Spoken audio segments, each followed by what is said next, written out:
ప్రభునందు ప్రియమైన దేవుని బిడ్డారా, ప్రభువైన యేసు నామమున మీకు శుభములు. జీవముగల దేవుని కృపావర్షం మీపై సమృద్ధిగా కురియునుగాక.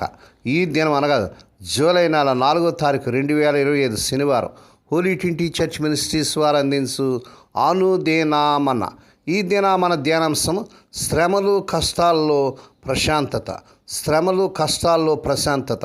దేవుని వాక్యం చదువుకుందాం అండి. యెషయా గ్రంథం 48వ అధ్యాయము 18వ వచనం.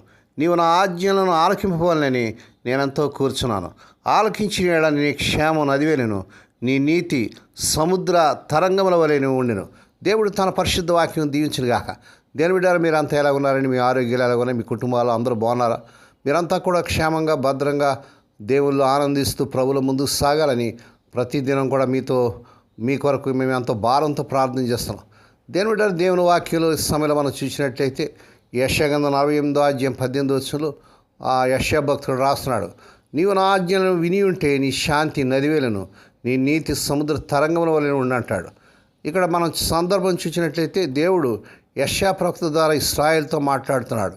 వాడు బబులోను చెరలోనికి వెళ్ళడానికి కొంచెం ముందు ఉన్న సమయం. ఎందుకు చెరకు వెళుతున్నారు? దేవుని మాట వినకపోవడం, విగ్రహాల వెంట పోవడం వల్ల. 48వ అధ్యాయం మొత్తం దేవుడు అంటున్నాడు, మీరు మూర్ఖులు మొండివాళ్ళు అయి నా నామం కోసం నేను మిమ్మల్ని కాపాడుతాను. 18వ వచనంలో అంటాడు, అయ్యో అయ్యో అన్న బాధతో అంటున్న మాటది. మీరు వింటే ఎంతో బాగుండేది అంటాడు. ఇక్కడ 2 ముఖ్యమైన వాగ్దానాలు ఇస్తున్నాడు. ఏంటంటే దేవుని మాట వింటే మొదటగా నీ శాంతి నది వేరే ఉంటుందంట. నది అంటే ఎడారి దేశమైన ఇశ్రాయేల్లో జీవము నది ఎప్పుడు పారుతూనే ఉంటుంది. ఎండాకాలం అయినా వానాకాలం అయినా అది ఆగదు, ఎండిపోదు. దేవుని స్తోత్రం. శాంతి హిబ్రూలో షాలోమ్ కేవలం గొడవలు లేకపోవడం కాదు, సంపూర్ణత, క్షేమం, దేవునితో సరైన సంబంధం. దేవుడు అంటున్నాడు, నువ్వు నా మాట వింటే నీ జీవితంలో శాంతి చిన్న కాలువలా కాదు, ఎప్పుడు పారే పెద్ద నదిలో ఉంటుంది. పరిస్థితులు మారినా ఆ శాంతి ఆగదు. దేవుని బిడ్డ, దేవుని మాట వింటున్నావా? దేవుని మాట వింటే ఈ వాగ్దానాలని కూడా ప్రభు నీ పట్ల నెరవేరుస్తాడు. రెండవదిగా నీ నీతి సముద్ర తరంగం వలె ఉంటుంది అంటాడు. సముద్ర తరంగాలు ఒకదాని వెంట ఒకటి రానే వస్తాయి. అసలేమి అంటే అవి బలమైనవి, లోతైనవి, అంతలేనివి. నీతి అంటే దేవుని దృష్టిలో సరైన స్థితి, ఆయన ఆశీర్వాదం, విజయం. నీవు నాకు విధేయత చూపిస్తే నా ఆశీర్వాదాలు, నా మేలులు సముద్ర ఫలాల్లాగా ఆగకుండా నీ మీదకి వస్తూనే ఉంటాయి. కానీ అయితే అనే మాట ఇక్కడ మనం గమనించాలి. ఈ వచనం నీవు నా ఆజ్ఞను విని ఉంటే అని మొదలవుతుంది. ఇది జరగలేదు, ఇశ్రాయేల్ వినలేదు. అందుకే వాళ్ళలో నది లాంటి శాంతి రాలేదు, సముద్రం లాంటి ఆశీర్వాదం రాలేదు. బదులు చెర, బాధ వచ్చాయి. దేవుడి గతాన్ని మార్చలేడు, కానీ మనకు నేర్పిస్తున్నాడు. విధేయతకు ఫలితం ఉంటుంది, అవిధేయతకు నష్టం ఉంటుంది. కనుక దేవుని బిడ్డ, మనం అవిధేయులం కాకుండా విధేయులైనప్పుడు ఈ దీవులన్నీ కూడా ప్రియప్రభు మనకు ఇస్తారని దేవుని వాక్యం చూస్తున్నాం. ఎప్పుడైతే దేవుని రాజులు నిన్ను కట్టడి చేయడానికి కాదు, నీకు నదిలాంటి శాంతి ఇవ్వడానికి. కీర్తన 119వ కీర్తన 165వ వచనంలో నీ ధర్మశాస్త్రం ప్రేమించే వారికి ఎంతో నెమ్మది కలదంటాడు. ఈ రోజుల్లో ఎక్కడ చూసిన నెమ్మది లేదండి. దేవుడు ఈరోజు నిన్ను బలవంతం చేయడు. ఆయన అడుగుతున్నాడు, నువ్వు నా మాట వింటావా? అయితే నీ జీవితాన్ని నదిలా సముద్రలా చేస్తానని ప్రియప్రభు వాగ్దానం చేస్తున్నాడు. ప్రస్తుతం దేవుని ఏ ఆజ్ఞను పాటించకుండా నువ్వు కష్టపడుతున్నావు. అవిధేయత, మరి ఆ విధేయత వెనక నది లాంటి శాంతి దాగి ఉందని నేను మర్చిపోకు. దేవుడు శ్రమలు, కష్టాలు సముద్రపు కెరటాలలాగా తనను ముంచెత్తినప్పుడు నా ప్రాణం ప్రశాంతంగా పాటలు పాడుతుందని ఎవరైనా అనగలరా? కానీ అన్నాడు ఒక వ్యక్తి. అనడం మాత్రమే కాదు, అలా ఒక అద్భుతమైన పాటను రాసి చిరునవ్వులు అందిస్తూ పాడాడు. శ్రమల్లోని ఆనందం ఏమిటో అతనికి తెలుసు. శ్రమల్లో ప్రభుని హత్తుకోవడం రహస్యం ఏంటో అతనికి తెలుసు. అతడు తెలుసుకున్నాడు. అతడు యోబులాగా ఆయన నన్ను చంపిన నేను ఆయన కొరకు కనిపెడుతున్నానని పలికాడు. ఆ వ్యక్తే ఒకప్పుడు చికాగో నగరంలో ప్రముఖ న్యాయవాదిగా పనిచేసిన హోరే షియో స్పాపోర్ట్ 1871 సంవత్సరం చికాగో నగరంలో హఠాత్తుగా చెలరేగిన అగ్నిజ్వాలలు ఆ నగరాన్ని బూడిదగా మార్చేసిన సమయంలో స్పాపోర్ట్ తన సర్వస్వాన్ని కోల్పోయాడు.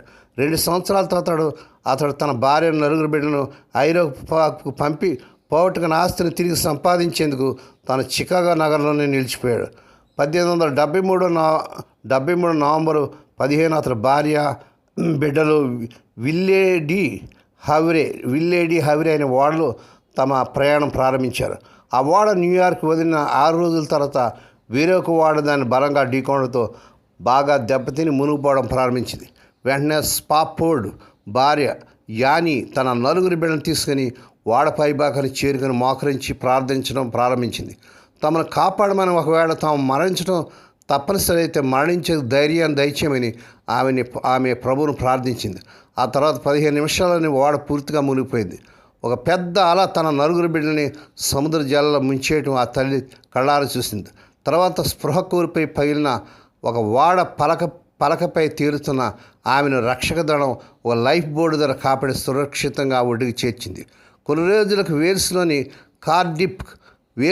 కార్డిఫ్కి చేరుకున్న స్పాఫోర్డ్ భార్య, నేను ఒకతనే బతికి బయటపడ్డానంటూ తన భర్తకు ఒక టెలిగ్రామ్ ఇచ్చింది. ఆ టెలిగ్రామ్ అందుకున్న స్పాఫోర్డ్ గంభీర వదనంతో సంపూర్ణమైన ప్రశాంతతను ప్రదర్శిస్తూ దేవుని చిత్తమే జరిగిందన్నాడు.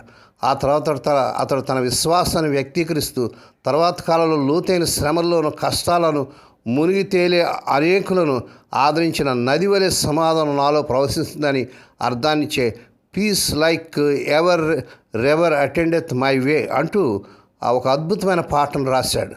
Piece like a river attendeth my way అంటూ ఒక అద్భుతమైన పాటను ఆయన రాశాడు.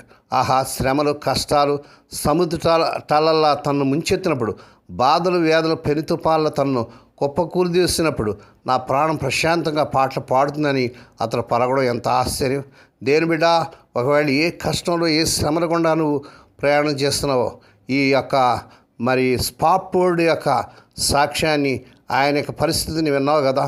మనం కూడా కష్టాలు శ్రమల్లో మనం కూడా ధైర్యాన్ని కోల్పోకుండా నిరీక్షణ కలిగి ప్రభువులో ముందుకు సాగుదాం. 1899లో ధనవంతైన ఒక వ్యక్తి తన సర్వస్వాన్ని కోల్పోయి నిరాశ నిస్పృహల్లో కొట్టుమిట్టుతున్న సమయంలో అతని స్నేహితుడు ఒకడు ఆ పాటను గురించి, ఏ పరిస్థితుల్లో స్పాఫోర్డ్ ఆ పాటను రాసేవాడు అన్న విషయాన్ని గురించి అతనికి వివరించినప్పుడు ఆ వ్యక్తి వెంటనే ఇలా అన్నాడు. తన సమస్తాన్ని కోల్పోయి తన చుట్టూ నిరాశజనకమైన పరిస్థితులు ఆవరించిన సమయంలో స్పాఫోర్డ్ ఆ పాటను రాయగలిగాడంటే నా పరిస్థితిని గమనించిన నేను చింతించడం ఏమీ అంతరం అర్థం లేదు. స్పాఫోర్డ్ రాసిన పాట నిర్భాగ్యులైన అనేకులు ఈనాటికి ఆదరిస్తుంది. నిరాశ నిస్పృహాలలో కురిగిన అనేకులను అది ఈనాటికి పైకి లేపుతున్నది. భీకరమైన గాలి తుఫాన్లేమి నిశ్శబ్ద నిషీధ వేళలో నింగిలో ప్రకాశించే తారల ప్రశాంతతో భంగం కలిగించలేవు. దేవుని బిడ్డారా, మనం కూడా ధైర్యం తెచ్చుకొని కష్టాలు శ్రమల్లో ప్రభువులో ముందుకు సాగుటకు పరిశుద్ధాత్మ దేవుడే మనకు సహాయం చేయనుగాక. దేవుడి మాటలు దీవించనుగాక. ప్రార్థన చేసుకుందాం. పరిశుద్ధుడైన మా తండ్రి, నీ పరిశుద్ధ నామమునకు వందనాలు చేయించుకున్నాను నాయన. స్వదేశ విదేశం నుండి వర్తమానం వింటూ అనేకులకి వర్తమానం షేర్ చేస్తూ, లైక్ చేస్తూ, సబ్స్క్రైబ్ చేసిన మా ప్రియులందరినీ దీవించండి.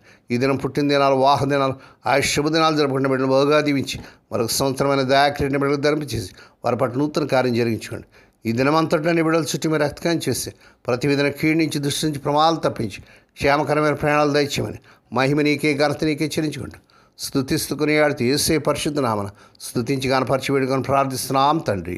ఆమేన్. మన ప్రభువైన యేసుక్రీస్తు వారి కృప, తండ్రి అయిన దేవుని ప్రేమ, పరిశుద్ధాత్మ దేవునికి అన్యుని సహవాసం సదాకాలం మీకు తోడేడి నడిపించి బలపరచును గాక. ఆమేన్.